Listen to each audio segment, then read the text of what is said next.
My name is Tom Brennan. This is a 1967 Fastback Mustang. The tires this year are Hoosier.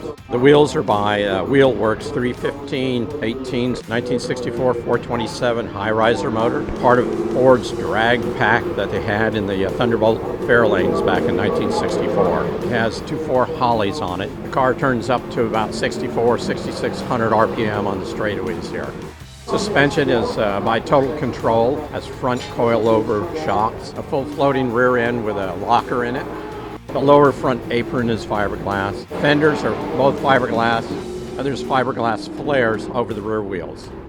In order to race in this class, you need a 6-point seatbelt setup, so this has what's considered a roll bar with a racing seat. If you want to see more cars like mine, go to wheelwell.com.